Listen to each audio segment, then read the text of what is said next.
Olá! Saudações, nossos aventureiros da cultura! Estão prontos para mais um mergulho na diversidade cultural e religiosa do nosso país e do mundo? Então, sejam muito bem-vindos e bem-vindas a mais uma aula de ensino religioso para o 6º ano. E na aula de hoje, nós vamos tratar os lugares sagrados naturais, ou seja, aqueles que não foram construídos pelas mãos humanas, mas que são sacralizados por algumas culturas, ou seja, são tidos como elementos importantes da religiosidade de alguns povos. Existem uma infinidade de lugares sagrados, que são naturais, inclusive muitos rios, montanhas, florestas, rochas, cavernas. Hoje nós vamos fazer um recorte, vamos estudar especificamente uma ou duas culturas aqui, mas para provocar vocês essa investigação, esse conhecimento sobre os diferentes lugares sagrados ao longo do mundo e do nosso país. Estão preparados? Então não esqueça seu caderno, sua caneta ou lápis para anotar as questões que nós vamos propor, para anotar suas dúvidas. E aí nós vamos aprendendo à medida que a aula vai transcorrendo. Bem, na nossa última aula, nós conhecemos a arquitetura, um pouquinho da arquitetura sagrada do templo Inca de Machu Picchu, na Cordilheira dos Andes. Também conhecemos um pouco o Memorial Ucraniano de Curitiba, que é uma cópia, uma réplica da igreja construída em Malé, uma igreja bastante antiga. E aprendemos com isso a importância da história, da cultura e da simbologia contida na arquitetura sagrada. Muito bem. Temos aqui dois lugares sagrados, uma floresta e uma montanha. Aonde será que são esses lugares? De qual cultura? Qual será o nome desses lugares sagrados? Então, vamos começar com uma atividade para você pôr logo de cara a mão na massa, para você ir testando o que você já sabe previamente, para começarmos então a nossa aula. Muito bem. Você conhece algum lugar sagrado natural? Já ouviu falar? Escreva um parágrafo ou mais. Eu estou colocando aqui um parágrafo por conta do nosso tempo. Depois você pode continuar, mas dependendo aí da tua agilidade ou dos teus conhecimentos, então escreva um parágrafo ou mais falando desse lugar sagrado que você conhece. Agora, se você não conhece nenhum lugar sagrado, você pode escrever esse parágrafo escrevendo sobre a importância da preservação da natureza. Entendeu? Então eu vou repetir. Essa primeira atividade eu estou convidando você a desenvolver sua habilidade de argumentação na forma escrita, textual, escrevendo um parágrafo ou mais sobre algum lugar sagrado natural que você conheça. E se você não conhecer, não tem problema nenhum. Você escreve parágrafo ou mais sobre a importância da preservação da natureza. Afinal de contas, quando um lugar é tido como sagrado, isso também ajuda na preservação do meio ambiente, denotando aí a relação entre religiosidade e a preservação do meio ambiente. Então, vamos dar um tempo aí para vocês escreverem e já já nós voltamos com a nossa aula sobre lugares sagrados naturais.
Voltamos com a nossa aula de ensino religioso sobre lugares sagrados naturais. E aí, como foi escrever sobre algum lugar sagrado natural? Ou ainda sobre a importância da preservação da natureza e do meio ambiente? Nessa atividade, não tem necessariamente um certo ou errado. O importante é esse esforço que você faz de pensar, criar um argumento e escrever. Depois você pode apresentar para sua família, para as pessoas com quem você divide o seu lar e ver o que eles acham do texto que você escreveu. E no final da aula, tenho certeza que você mesmo vai ter condição de se autoavaliar. Porque, afinal de contas, a avaliação, mais do que dar nota, aprovar, reprovar ou prova, é importante para que a gente aprofunde nossos conhecimentos.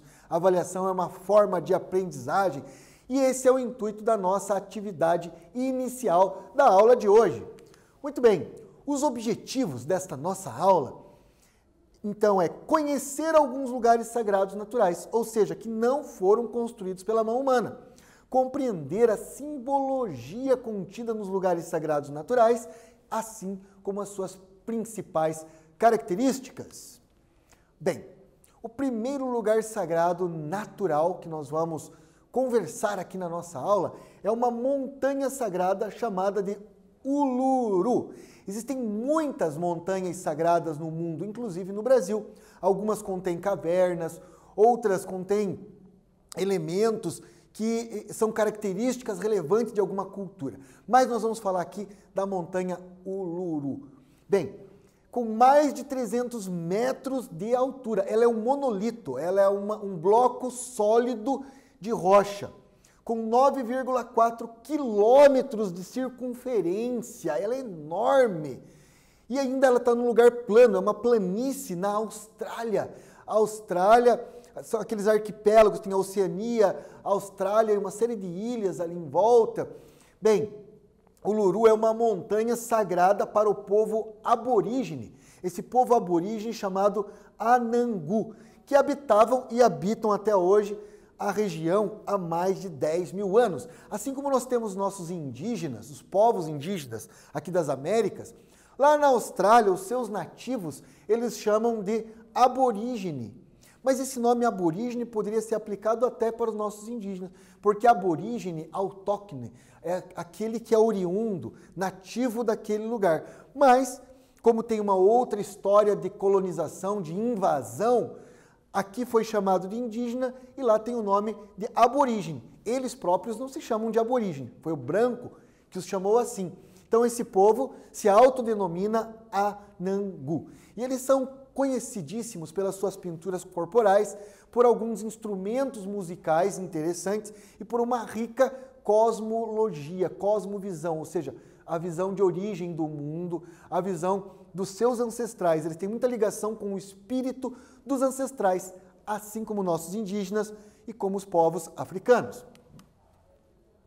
O perímetro de Uluru, ou seja, o que cerca esta grande montanha, possui uma grande quantidade de pinturas pré-históricas. Existem lá gravuras, desenhos pré-históricos, que inclusive retratam os seus ancestrais, que segundo eles vieram das estrelas. Eles apontam que eles têm esse conhecimento astrológico, como muitos povos antigos, e eles dizem que os seus ancestrais, fundadores da sua civilização, vieram das estrelas e que o mundo haveria começado aqui nesta montanha.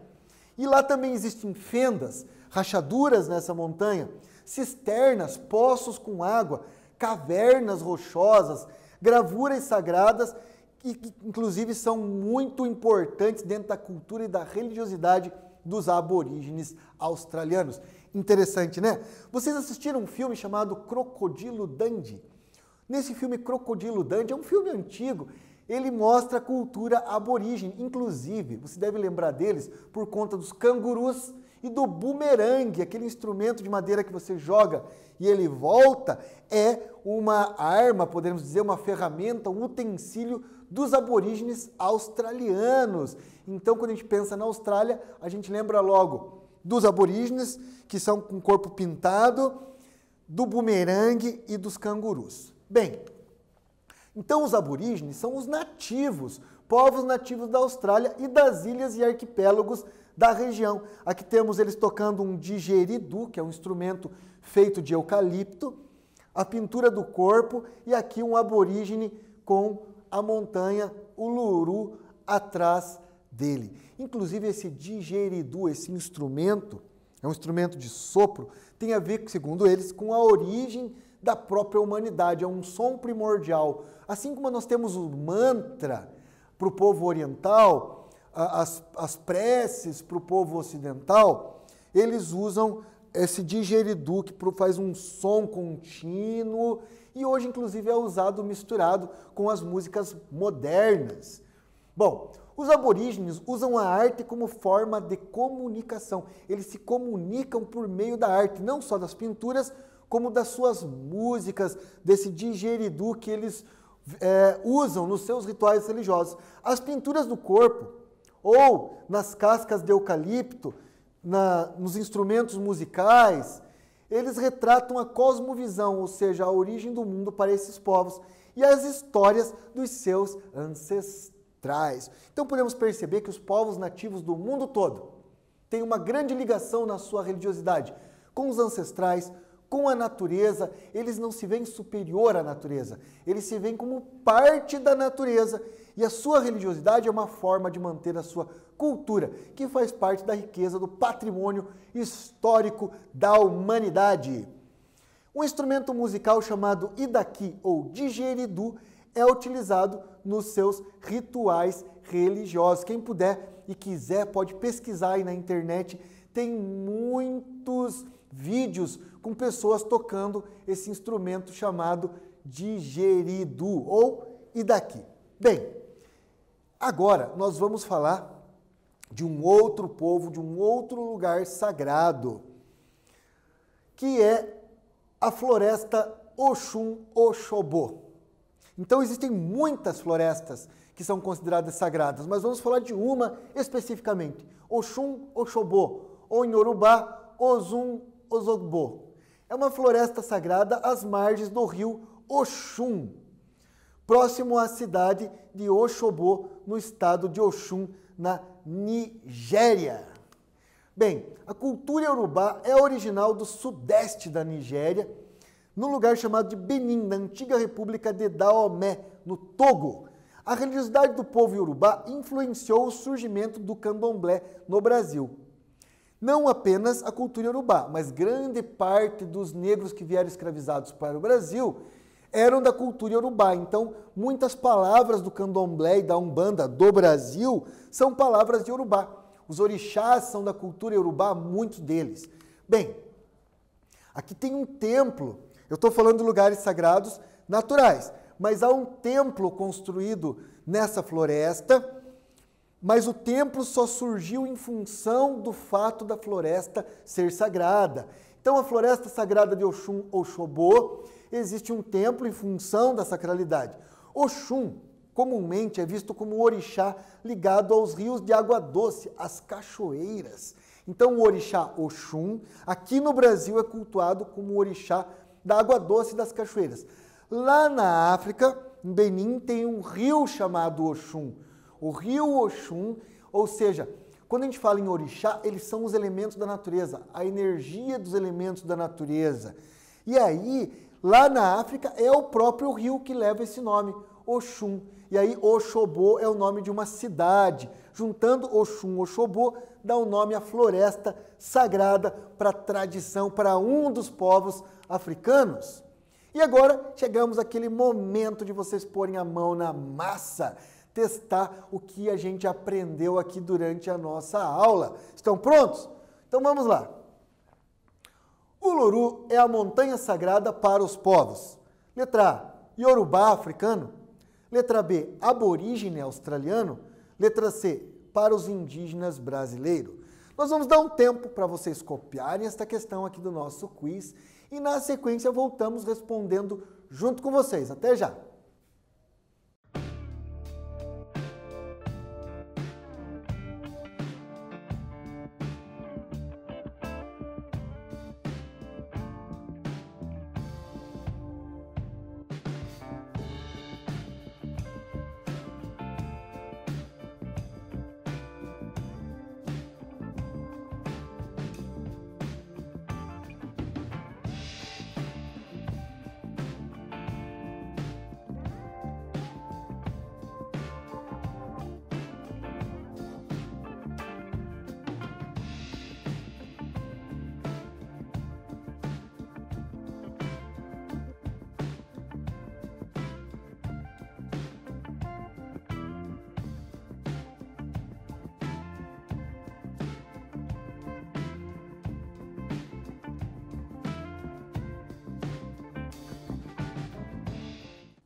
voltamos aqui com a resolução do nosso quiz.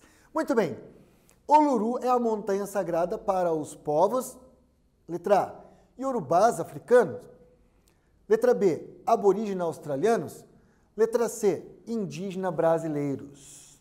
Então, essa montanha sagrada Uluru é sagrada para qual povo? Qual foi a alternativa que você marcou? Eu tenho certeza que vocês acertaram, porque vocês são ótimos! Inclusive, nessa idade que vocês estão, a mente ainda é muito curiosa, a memória, os olhos são muito mais atentos, vocês conseguem pegar as coisas logo assim, de cara. Tenho certeza que vocês acertaram. Agora, se não acertou, não tem problema nenhum, porque, como eu tenho dito, o importante é o que a gente aprende durante a aula. Então vamos lá. A resposta correta é a letra B. Uluru é o lugar sagrado dos aborígenes australianos. Inclusive, alguns pesquisadores dizem que a civilização humana surgiu na África. E o primeiro lugar para onde eles migraram foi para a Austrália, Oceania. Por isso que esses nativos também são negros como o povo africano. Vamos, então, agora para a nossa segunda questão, para o nosso segundo quiz da aula de hoje sobre lugares sagrados naturais. Estão prontos? Então vamos lá. A floresta sagrada Oxum-Oxobô é um lugar sagrado para o povo, letra A, iorubá africano, letra B, aborígena australiano, letra C, indígenas brasileiros.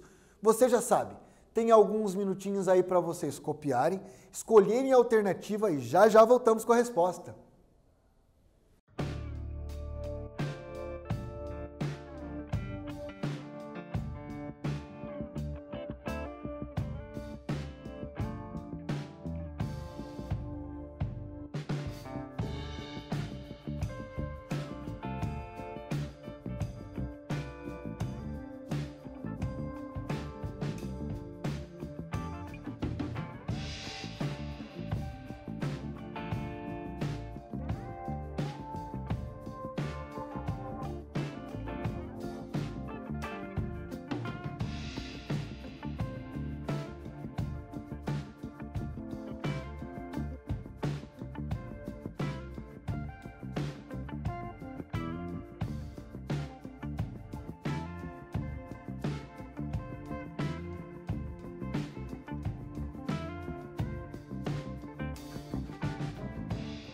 Retornamos com a nossa aula de ensino religioso, lugares sagrados naturais. E agora estamos aqui resolvendo o nosso segundo e último quiz da aula de hoje. A floresta sagrada Oxum-Oxobô é um lugar sagrado para o povo A, iorubá africano, B, aborígene australiano, C, indígena brasileiro. Qual foi a alternativa que você marcou? Vamos descobrir se está correta? Então, a resposta correta é letra A, o iorubá africano. Ressaltando que, como eu já disse, quase todos os povos nativos do mundo, na sua cultura, na sua religiosidade, possuem essa ligação com o sagrado natural. Sejam eles rios, montanhas, florestas, animais, plantas, mas também com o espírito dos seus ancestrais. E aí fica a dica para todos nós aprendermos com os povos nativos. Respeitar os mais velhos, ouvir a sabedoria dos mais velhos, afinal de contas eles têm mais experiência do que nós. Mas também respeitar a natureza, cultivar esta ideia de que o homem faz parte do meio ambiente. Sem a natureza, sem a fauna e flora, não existiria vida no planeta Terra. Então, retomando aqui o que nós aprendemos na nossa aula de hoje. Nessa aula, nós conhecemos alguns lugares sagrados naturais, como a montanha Uluru e o rio Oxum-Oxobô. Aprendemos também a importância de se preservar o meio ambiente e a natureza como forma de preservação da vida no planeta Terra. Eu espero que vocês tenham gostado da aula de hoje. Ela é feita com muito carinho para vocês, mas é sempre um momento inicial. Nossas aulas são o ponto de partida para instigar a sua curiosidade, para você ir buscar conhecimentos para além daquilo que nós trazemos na nossa aula. E com isso, quando a gente perceber o sabor do saber, o prazer de aprender, nós nos tornamos pessoas que conseguem aprender em todos os momentos da vida. Você aprende nas brincadeiras com os colegas, você aprende nas aulas, você aprende com os seus pais, com os mais velhos, você aprende por meio dos livros, você aprende com vídeos, com músicas. Ou seja, os aprendizados, a aprendizagem vem para nós de muitas formas. E a vida, viver de alguma forma, é aprender, é nos tornarmos seres humanos capazes de conviver com a diversidade cultural e religiosa. Essa é a função do ensino religioso na escola pública. Fazer com que a gente supere nossos preconceitos, fazer com que a gente desenvolva o respeito às diferentes culturas, às diferentes religiões, por meio do conhecimento sobre o sagrado do outro. Você não precisa acreditar no que o outro acredita, mas como vivemos numa república democrática, tem o dever de respeitar. Agora, para respeitar, nós precisamos, antes de tudo, conhecer. Então, eu me despeço de vocês com a nossa habitual saudação. Shalom para quem é do judaísmo, salam aleikum para os nossos irmãos muçulmanos, axé para quem é de candomblé, saravá para quem é da umbanda, amém para os cristãos, assim seja para os espíritas, namastê para os budistas e hinduístas, acheaerete, nhamandu para os povos guarani, e com isso cumprimento todos os povos indígenas do Brasil. E não se esqueça, seja menos preconceito, seja mais amor no peito, e não precisa ser perfeito. Agora, se não puder ser amor, com certeza, seja pelo menos respeito. Até a próxima aula.